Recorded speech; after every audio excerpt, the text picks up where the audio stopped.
readers. You're back with Miss O'Kaylee, ready to read another book, I hope. And if you're not, get that way. Alright, so today's book is called Stand Tall, Molly Lou Malone.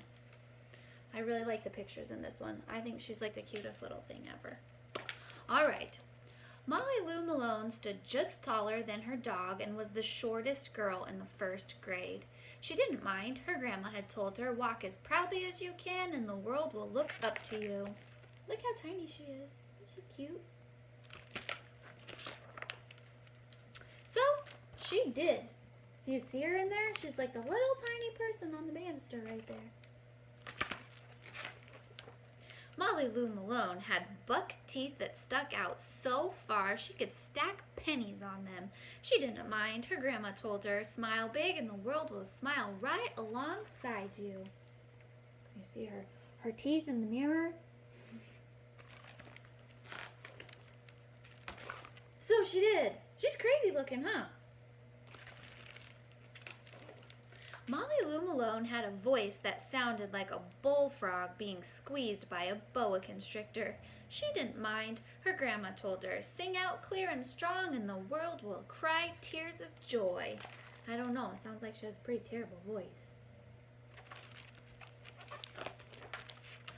So she did.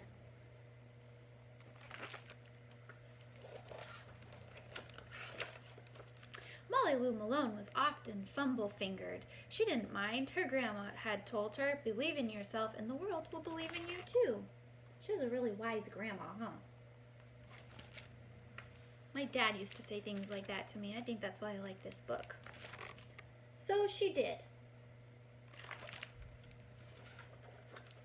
Then Molly Lou Malone moved to a new town. She had to say goodbye to her grandma and all of her friends. That's really sad and hard, huh? When we live in a military town, we're kind of used to that. People have to move around a lot in our lives, huh? And start in a new school, which can be really scary, starting in a new school. I had to do that this year with you guys. It was scary. You guys were scary. I like you kind of now.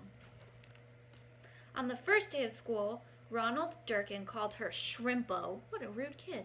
In gym class. When the game started, Molly Lou Malone caught the football, ran under the legs of Ronald Durkin, and scored a touchdown. All the children thought, wow, she's good, and Ronald Durkin felt very foolish.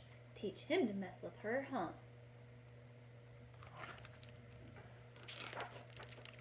On the second day of school, Ronald Durkin called her Bucktooth Beaver.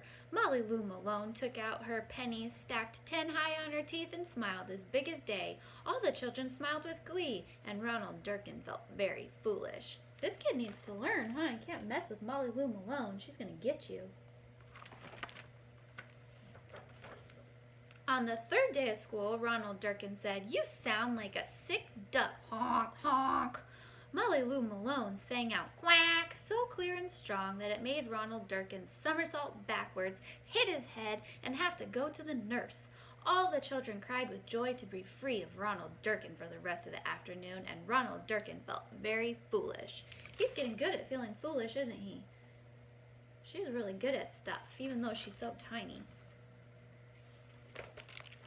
On the fourth day of school, Ronald Durkin said that she'd made the snowflake all wrong, but Molly Lou Malone opened up her paper and revealed the most beautiful snowflake of all. All the children oohed and awed, even Ronald. Look how huge it is. It's enormous. That's the coolest snowflake ever. On the fifth day of school, Ronald Durkin brought Molly Lou Malone a stacking penny for her tooth and smiled at her. He's trying to be nice now. That night, Molly Lou Malone took out a pencil and paper and wrote a letter to her grandma. Dear Grandma, I wanted to tell you that everything you told me was exactly right. Love, Molly Lou Malone. Isn't that nice? Talk about kill 'em with kindness kind of a book. That's a good one. So for your activity for this, in the link right under the story video, there's directions to making a self-portrait. A self-portrait is when you draw yourself. So you're going to draw your face, and you need to include in your self-portrait all the really cool things that make you you. There's also a link for writing a letter, so you can think about somebody in your life who has done awesome things for you and made you feel special and showed you how cool you are just to be you. And you can write them a thank you on that note.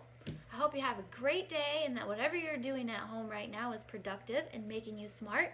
We miss you and we hope to see you soon.